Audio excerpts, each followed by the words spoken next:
If you're like me, you wonder about certain simple things when it comes to ancient civilizations. Like for instance, I wonder often about very simple everyday things that we do in modern times and how that would go in ancient times. So I've been wondering for a while now about what the ancient Egyptians used to eat and drink. And the drink part we have covered in the Ancient Inventions of Alcoholic Drinks video. This is the thumbnail. I wore the same shirt, sorry. Not sorry. But was their diet so different from their diet in modern times? And do the Egyptians nowadays still eat foods that they ate in the ancient times? My name is Kaylee, and today we're going to look into just that. What did the ancient Egyptians used to eat?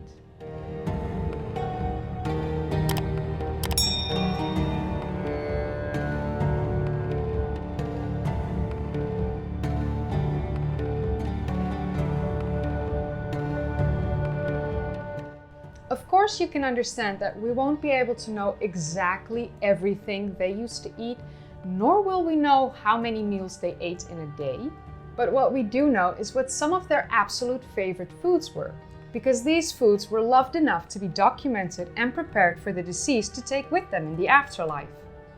Remains of these foods and drinks were found in tombs, including the abundance of items for food preparations, which were left for the servants of the deceased to prepare them food in the afterlife to enjoy. Of course, beyond just the physical remains of foods, there were the many depictions of foods, the preparations of foods and drinks on the tomb walls. Some scenes are just incredible in depicting the amazing meals the deceased would be eating in the afterlife. The Egyptian Museum in Turin, Italy has two very unappetizing piles of 3,000-year-old fat on display. These were found in the tomb of Ka in Karnak, near Thebes, modern-day Luxor. In 2010, a book was published called The Pharaoh's Kitchen: Recipes from Ancient Egypt's Enduring Food Traditions. Most recipes in the book, of course, reflect the modern Egyptian cuisine more than the food eaten in ancient times. But there are recipes in the book that come directly from tomb depictions, as these tomb scenes weren't just mere decoration.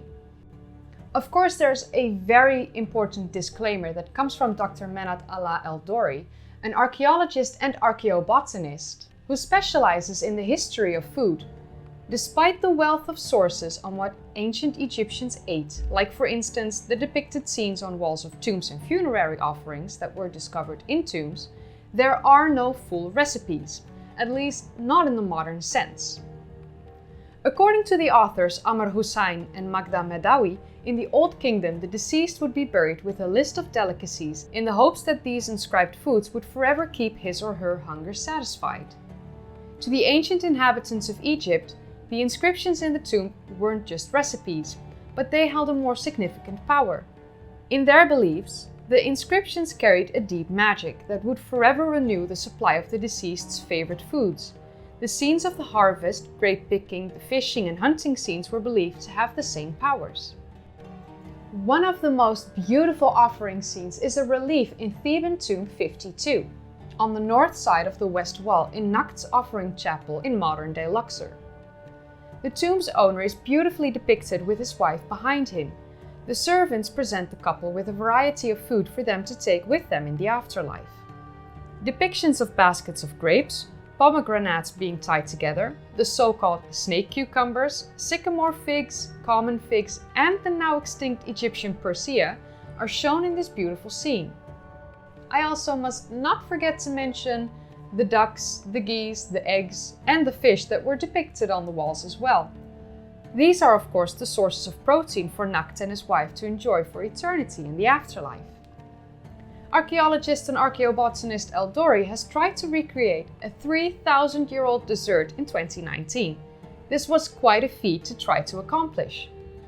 All she had was a set of instructions found in the tomb of Rekhmir, an 18th dynasty noble.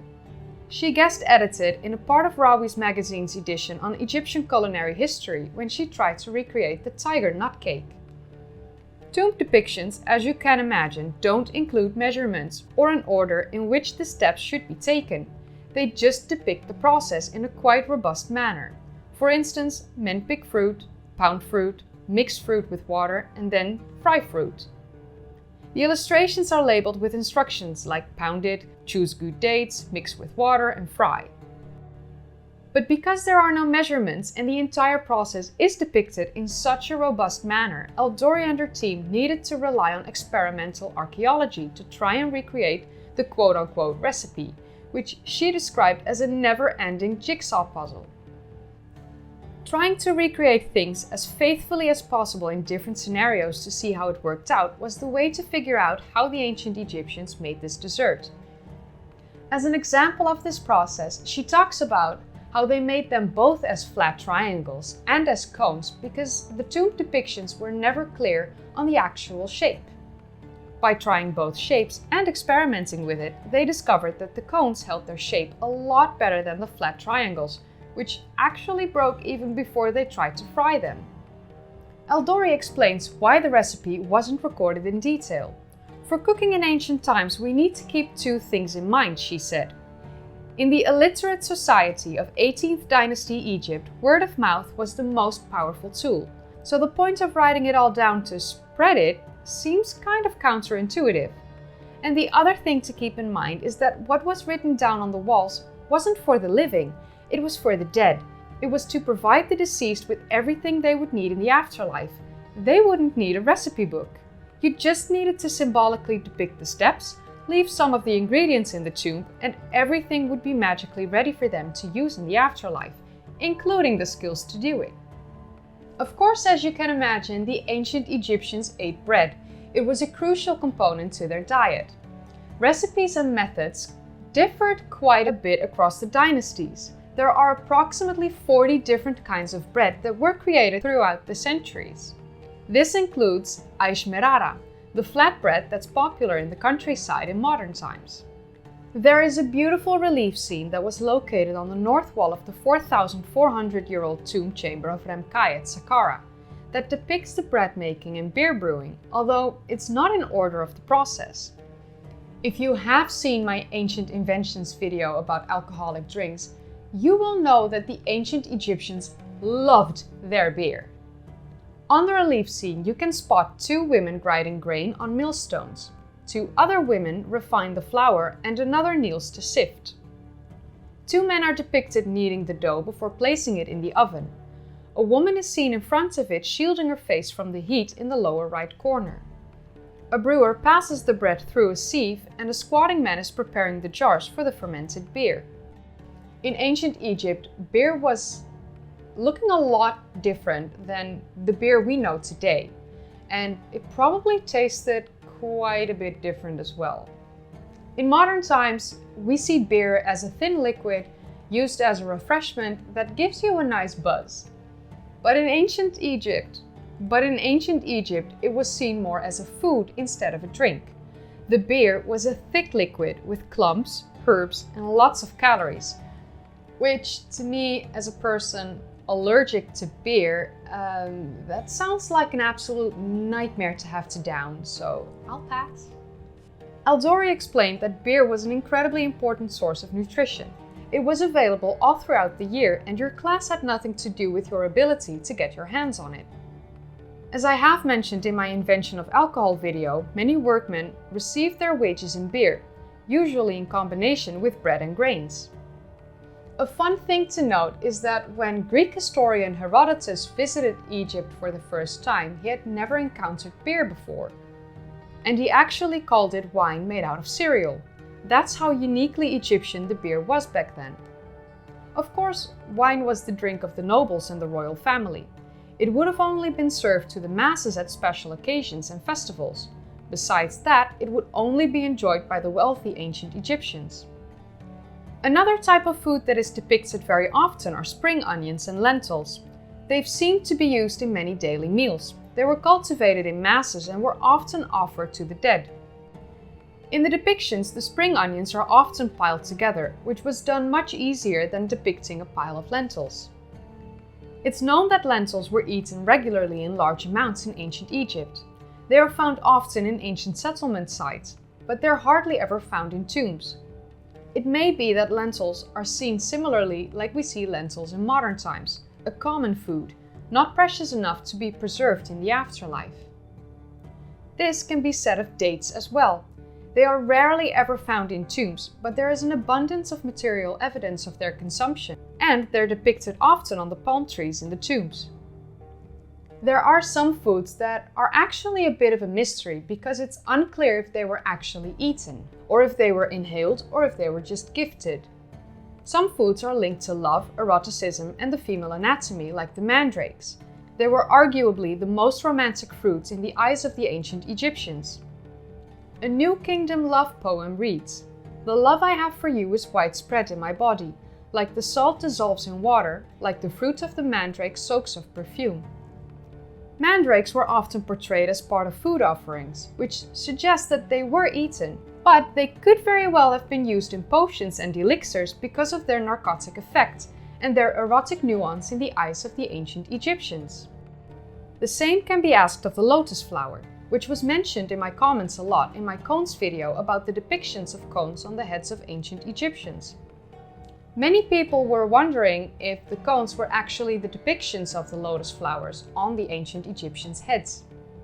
The lotus flower has a similar romantic and erotic nuance as the mandrake, and it has of course hallucinogenic properties.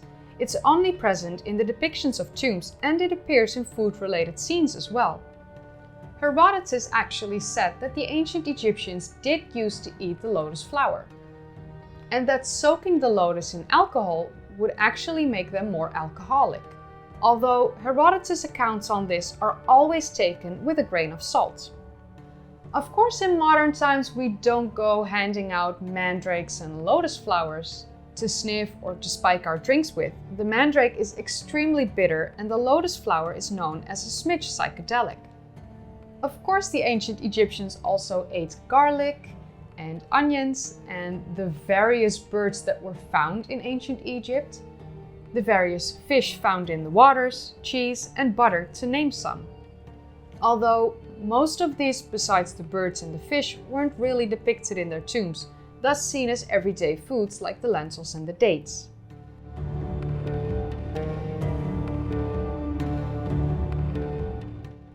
The world of archaeology keeps opening these windows to the past for us to learn from. It tells us about various aspects of human life from thousands of years ago. On the Instagram page of El Dori, you can find various foods and depictions, including a video about the tiger nut cake. Among these posts is a 5,500-year-old garlic that apparently still stinks. To me, finding out more about the inhabitants and their everyday lives in ancient times is one of the more fun things to do.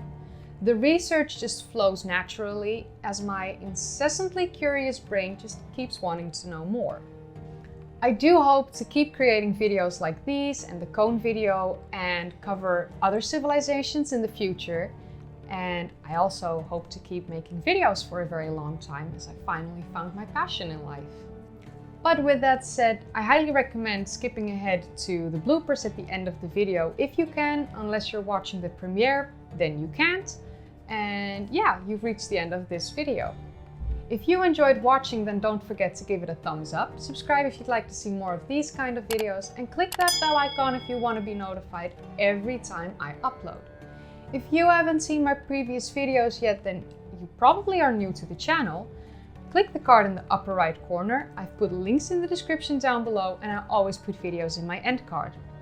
I'd also like to thank my patrons: Barry Scott, Floyd, Von Rocks, Jamie Hernandez, Dan Fowler, Jeff Henderson, DJ Klaus Jepson, civilpoliticsradio.com, Ricky, Prabhu DC, Ira Whiteside, Malleus Flavus, Tom Barkwell, Jeff Rooks, Ben Serines, Andreas Angurakis, Dibbler666, Wolfgang Zenker, Chance, Hotnell, Menno Bax, Nick, Hans van Poelgeest, James Letsemore, LT Agus, Chris Science, John C. Powers, Timothy Smith, and NGC6543. With a very, very special thanks to Gerald Lamontagne as my very first pyramid-tiered patron. And I would also like to thank my channel members: Neighbors Guy, Malleus Flavus, Henry Hewitt, Stephen Jenny, John Jiff, Buddy, Erik van Dorp the Giant, Milo Watlin, Harry Hans, Craig George, Mo Ter, Fulps, Tim Smith, Mario Olbegen, Ira Whiteside, James Fisher, George Kovacs, Joffrey Cueva, Stephen Salmon, Patrick, Marcus Lynch, James Letsemore, Girls Rock 47, Gary McMillan, Ricky N, and Ben Oppenheimer. I hope you enjoyed watching this video, and I'll see you in the next one. Bye! No alcohol.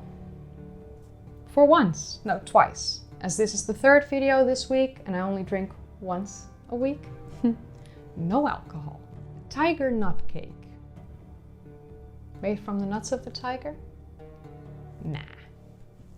Now I'm wondering, should I make a tiger nut cake in the future? Maybe. Could be good.